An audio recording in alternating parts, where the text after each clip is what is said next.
Շնորհակալություն, սիրելի լրագրողներ, ես դիմում եմ մեր տասնյակ հազարավոր հայրենակիցներին։ Մեր այն հայրենակիցներին, ովքեր հայաքվեի կենսաթոշակի բարձրացման այս արշավի մեջ գործուն մասնակցություն ունեցան հանրագրի ստորագրահավաքի մեջ, ինչպես նաև մասնակցություն ունեցան սոցիալական ցանցերում կենսաթոշակի բարձրացմանը վերաբերյալ քննարկումների մեջ եւ իրենց բողոքի ձայնը բարձրացրեցին, որի արդյունքում մենք միասին բոլորով կարողացանք քաղաքական օրակարգ ստեղծել, քաղաքական իրողություն փոխել Հայաստանում եւ միասնաբար իրար հետ ձեռք ձեռքի բռնած ստիպեցինք, որ այդ փոքրիկ հաղթանակը արձանագրվի։ Հաղթանակը թեև փոքրիկ է, ընդամենը 10,000 դրամի մասին է խոսքը, ոմանց պարագայում նույնիսկ ավելի փոքր, բայց սա շատ կարևոր հաղթանակ է, շատ կարևոր արձանագրում է, որովհետեւ այդ 10,000 դրամ թոշակը ոչ թե տրվել է տնտեսական աճի նկատառումը հաշվի առնելով, ոչ թե տրվել է գնաճը զսպելու նկատառումով, այլ տրվել է ելնելով վախից։ Վախն է եղել են կարևորագույն գործոնը այս շենքում նստածների մոտ, որ գնացել են այդ կարևոր քայլին, այդ քայլին են գնացել։ Վախը մեր 500,000 քաղաքացիների հիասթափությունից, վախը, որ նրանք այլևս իրենց չեն վստահում եւ առաջիկա ընտրություններում իրենց ձայնը չեն տալիս։ Այսպիսով այս քայլը եղել է իրենց համար նախընտրական փրկողակ։ Սա նախընտրական փրկողակ են որպես ուզում ծառայեցնել մեր տատիկ-պապիկների խնդիրների հետ կապված, բայց ոչ թե այդ խնդիրները համակարգային լուծում են ուզում տալ, այլ պարզապես ընտրություններին առաջ ինչ որ բան անել, որպեսզի շնորհակալ լինել։ Իսկ մեր տատիկ-պապիկները չպետք է շնորհակալ լինեն այդ 10,000 դրամի համար կամ 5,000 դրամի համար, որովհետև դա Հայաստանի Հանրապետության քաղաքացիների գումարներն է, սա մեկ, եւ երկրորդ, ձեզ տալիս են 5,000 դրամ կամ 10,000 դրամ չուզենալով, իրենց մսից կտրելով, միևնույն ժամանակ իրենք ստանալով այս շենքում նստածները եւ հատկապես նախարարները միլիոնավոր ամսական, միլիոնավոր դրամների աշխատավարձեր ու պարգևավճարներ։ Ես ուզում եմ հիշեցնել, որ միայն դեկտեմբեր ամսին աշխատավարձ, 13-րդ աշխատավարձ եւ պարգևավճար մոտավորապես միջինով յուրաքանչյուրը իրենցից 7 միլիոն դրամ է ստացել։ Այնպես որ սա շնորհակալության տեղ չէ, սա մեր բոլորի հաղթանակն է, սիրելի քաղաքացիներ, սիրելի հայրենակիցներ, ձեր ստիպողականության, ձեր ճնշման եւ նաեւ մեր աջակցության արդյունքն է եւ նաեւ ուզում եմ շնորհակալություն հայտնել մեր նաեւ ընդդիմադիր բոլոր գործընկերներին, ովքեր որ այս օրակարգին միացան։ Այս օրակարգը մենք մեկնարկեցինք սեպտեմբեր ամսին 2025 թվականի սեպտեմբերի 18-ին ասուլիսով մենք մեկնարկեցինք եւ հայտարարեցինք, որ հանրագրային արշավ ենք սկսում եւ մեր ընդդիմադիր գործընկերները տարբեր միացան, այսինքն սա կարևորագույն օրակարգային հարց դարձավ եւ վախենալով մեր աճող վարկանիշից, այո, այդ վախի պայմաններում գնացին այս քայլին։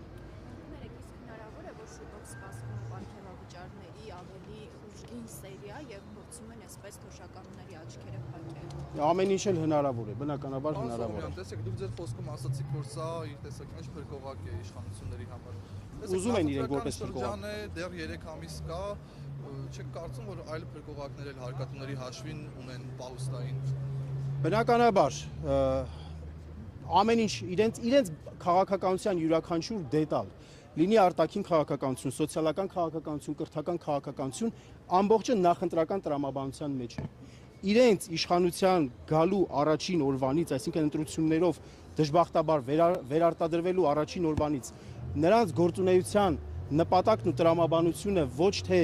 ժողովրդի մատից փուշ անելն է, ժողովրդի ցավին դարման անելն է, այլ պարզապես վերարտադրվելն է։ Իրենց բոլոր քայլերի տրամաբանությունը դրա մեջ է կայանում։ Իշխանության ներկայացուցիչները պնդում են, որ սա նավեր կապ չունի նախընտրական քարոզարշավի հետ եւ հարց հնչեց այդ դեպքում ինչու հենց ընտրությունից առաջ ասեցին ինչպես մեր տատիկ-պապիկները մայիս ամսին, հունիս ամսին ապրեին, եթե կարող են օրինակ հուլիսին տալ, ոսկե օրինակ էկոնոմիկայի նախարարի մասին։ Մենք պնդում ենք, իրենք ինչ են պնդում, իրենք սուտ են խոսում, սուտը նրանց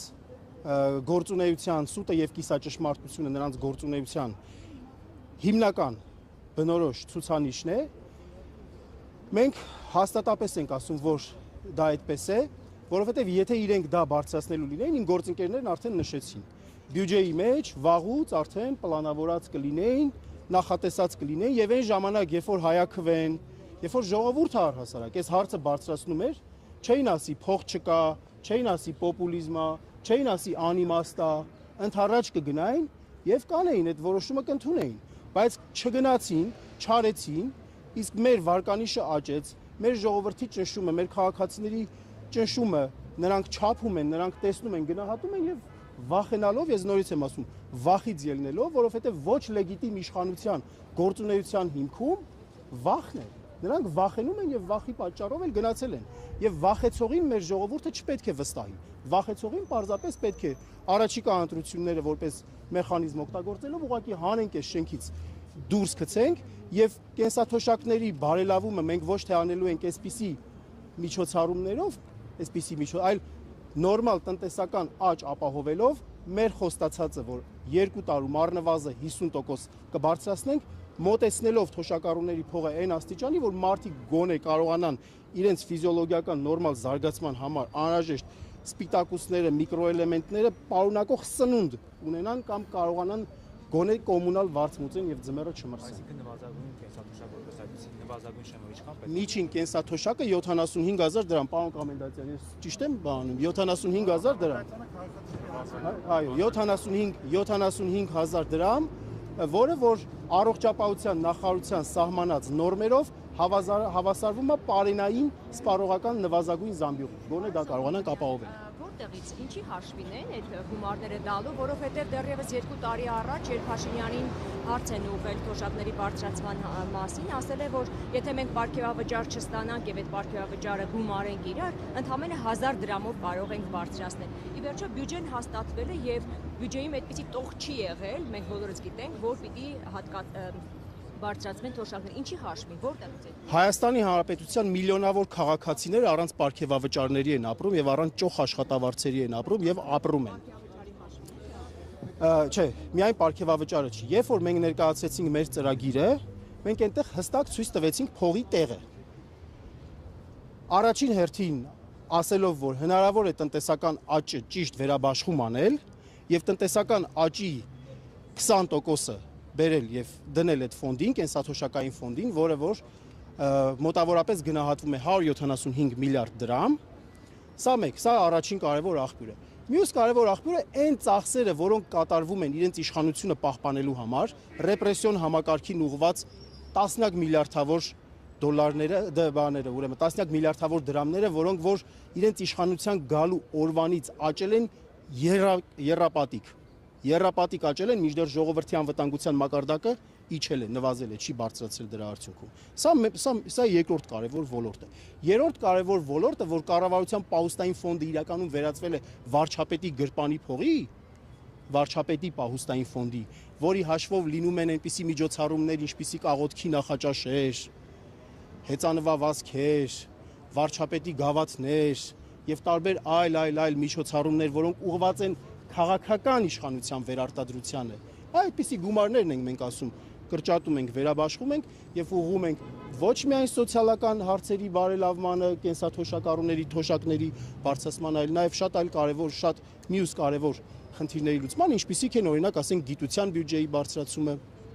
եւ այլն։ Պահանջեք նրանց հաշվարկները, ինչ հաշվարկներ են արել եւ որտեղից է այդ բյուջեն ստեղծվել։ Այդ հարցին,